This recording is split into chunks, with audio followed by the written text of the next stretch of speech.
Hello there. It is time for the Breath Geek to geek out again on some new research. Yes, breathwork research. Breathworkers of the world, unite and listen up as I explain, mansplain to you a new study.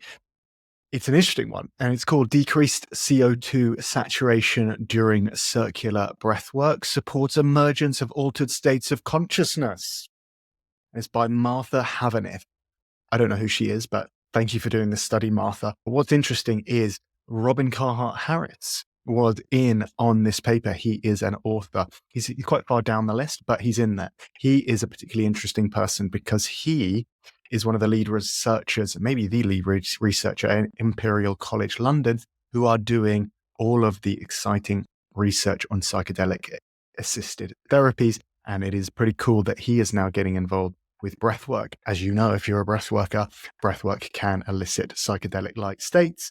We have already had research from Utag and other people who have shown mystical experiences from breathwork, and this study by Havaneth does that as well. Going a little bit deeper into end-tidal CO2, they found that when EtCO2 fell below a certain point, it was guaranteed to induce some sort of departure from waking consciousness, and altered states of consciousness were not reached unless a person had an end-tidal CO2 below a certain point. So this is just really reiterating, you really need to get people to be breathing hard. You really need to breathe hard if you are doing breath work yourself.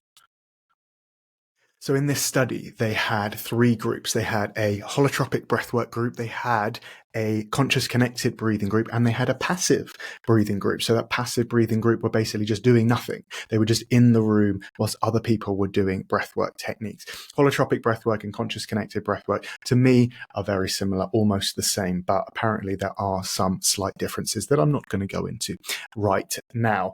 But the most interesting thing that I found in this study was they measured something called end-tidal CO2 using a capnography machine, and they found that the lower levels of end-tidal CO2, which is the measure of how much people are breathing out CO2, the greater the experience, or the deeper the experience of breathwork person, the breather themselves.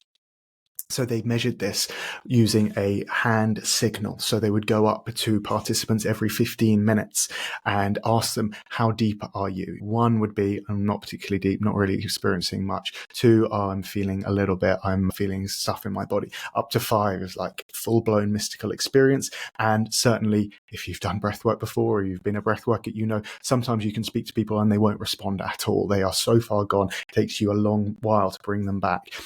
That happened in this study, and when people weren't able to respond, that was obviously given a 5 out of 5 for the perceived mystical experience.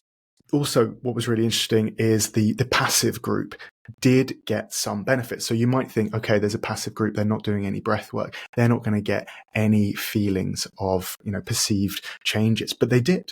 They actually had changes in their conscious awareness, and what this shows is some kind of social contagion. I can remember my sister-in-law came in to take some photos when Natalia and I were teaching a breathwork group in Spain. And she said, I felt high just taking photos. I felt really altered. And she went out later that night and was like, I feel like I've taken some drugs when I haven't taken any drugs. And that is what can happen. Just being in the room with people doing conscious connected breathing can change a person's experience of consciousness. And it also shows that the music people they were using is evocative and changes people's states as well. And what the researchers expected to find was the passive group had no changes in their perceived awareness, but they did actually find it much greater than a normal placebo.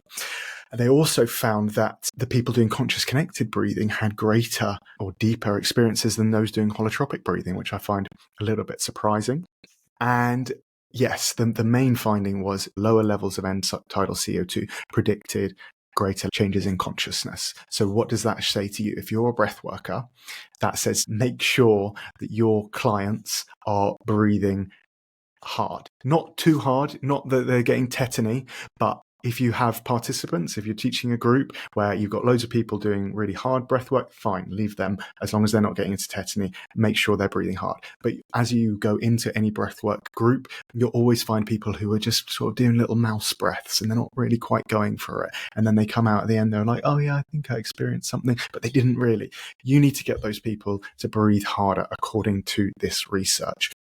And what is also great about this study is they also measured depressive symptoms a week after the breath work. So some people would say things like, oh yeah, you can have a mystical experience. Why don't you just go take drugs at a festival?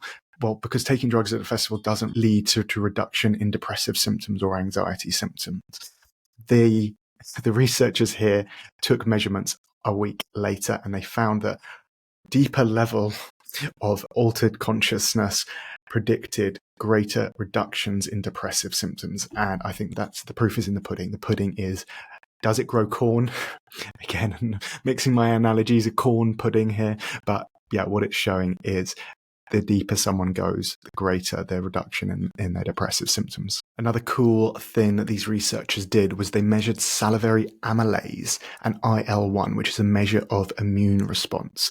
And these researchers, I think they're pretty clever. They're making me a little bit ashamed of my poxy little study, but these guys, yeah, maybe they're a little bit more experienced than me, but they found that amylase was increased during the session, but they went down towards the end of the session. So this suggests that the breath work is stressful, but that a hormetic effect is occurring, which is then leading to an increased immune response. So this is a hypothesis I and other people have had, that this breath work, yes, it's stressful because it's coming in and out through the mouth, and it's a longer inhale than an exhale, which activates the sympathetic portion of the autonomic nervous system, is hormetic. And these researchers are proving exactly that by their very clever measure of IL-1. So what's happening is there's an increase in the immune response at the start, but then this leads to a subsequent lower levels of inflammation. And this kind of backs up research that was done on Wim Hof breath work, which also showed that same inflammation spike and then subsequent drop. So cool stuff, if you ask me. Good research. Well done. Let's have more of this, please.